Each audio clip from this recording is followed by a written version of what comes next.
ముందుగా ఇక్కడికి ఇచ్చేసిన పెద్దలందరికీ కూడా నమస్కారం. సో నేను వచ్చేసి అనంతపూర్ నుండి పాకిస్తాన్ బార్డర్ దాకా 2500 కిలోమీటర్లు జై జవాన్ జై కిసాన్ అనే నినాదంతో పాదయాత్ర చేయడం జరిగిందనమాట.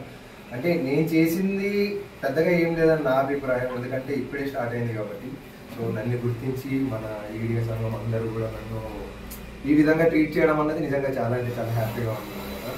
సో మెయిన్గా నేను ఈ పాదయాత్ర చేయడానికి గల రీజన్ ఏంటి అంటే, మనం వాడుతున్న ప్రతి ఒక్క వస్తువుకి ఒక ఫిక్స్డ్ రేట్ ఉన్నట్టు రైతులు పండించిన పంటకి కూడా ఒక ఫిక్స్డ్ రేట్ అనేది తీసుకురాగలిగితే రైతులు నష్టపోకుండా ఆత్మహత్యలు చేసుకోకుండా ఉంటారు అన్న ఒక చిన్న ఆలోచనతోటి నా ఈ పాదయాత్ర అన్నది స్టార్ట్ అయిందనమాట.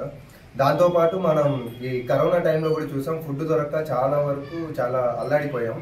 అలాంటిది రైతులే కనుక లేకపోతే మనందరికి ఫుడ్ ఎక్కడి నుంచి వస్తుంది ఏంటి, అసలు వాళ్ళు నష్టపోతున్నా సరే ఏ ప్రభుత్వాలు కానీ ఎవరు కూడా సరిగ్గా స్పందించట్లేదు, పట్టించుకోవడం లేదు. కాబట్టి సో వాళ్ళ వరకు మనము రైతుల గురించి, వాళ్ళు పడుతున్న కష్టాల గురించి, వాళ్ళ నష్టాల గురించి మనం తెలియజేయగలిగితే సో రైతులు అనేటోళ్ళందరికీ కూడా ఒక మంచి సపోర్ట్ దొరుకుతుంది కదా అన్న దాంతో యాత్ర చేయడం జరిగింది.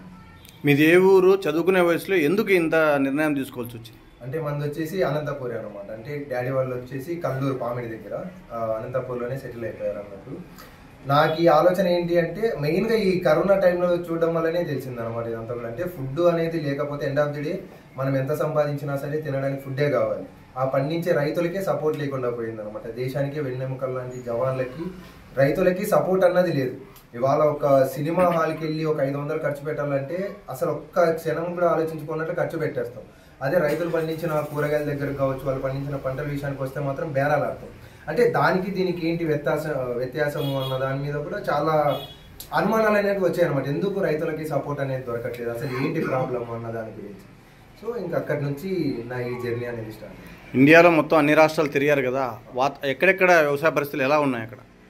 ప్రస్తుతానికైతే ప్రస్తుతం చూసుకున్నట్లయితే ప్రతి ఒక్క చోట బాగానే ఉన్నట్టు అనిపిస్తాయి. కానీ మనకు ప్రత్యేకంగా చూసుకుంటే పంజాబ్ సైడ్కి వెళ్తే ఇవాళకి కూడా రోడ్ల మీద రైతులందరూ కూడా ట్రాక్టర్లు పెట్టుకొని, ఎద్దుల బండ్లు పెట్టుకొని అక్కడే తింటూ అక్కడే ధర్నాలు చేస్తూనే ఉన్నారు అన్నమాట. సో దాన్ని బట్టి నాకు అంటే ఒక రాష్ట్రంలో గట్టిగా రియాక్ట్ అయ్యారు, అన్ని రాష్ట్రాల్లో కూడా ఈ విధంగా జరిగితే కనుక ఖచ్చితంగా వాళ్ళకంటే ఒక సరైన ధరలు అనేవి వస్తాయని నేను అనుకున్నాను.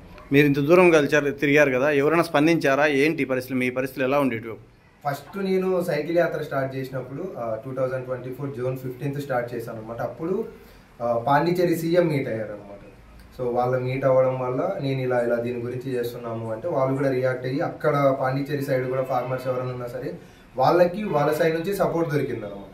అంటే పలానా పిల్లోడు స్టార్ట్ అయ్యాడు అంటే నెక్స్ట్ ఇంకా కొంతమంది ముందుకు వస్తారు, రేపు పొద్దున ఇబ్బంది పడకూడదు కదా అని చెప్పి ఎవరికి వాళ్ళు చూసుకుంటా ఉన్నారు. అలానే మన ఆంధ్రాలో కూడా జరిగితే బాగుంటుంది. ఒక్క పూట అన్నం పెట్టే పరిస్థితి లేదు ఇప్పుడు రోజులు, అన్ని రోజులు అన్నము కానీ మీకు ఖర్చులు ఎలా జరిగాయి? ఈ విషయం గురించి ఫస్ట్ నేను మాట్లాడాల్సింది. నేను ₹1 లేకుండా దేశం మొత్తం ట్రావెల్ చేశాను అనమాట. సైకిల్ మీద ఒకసారి,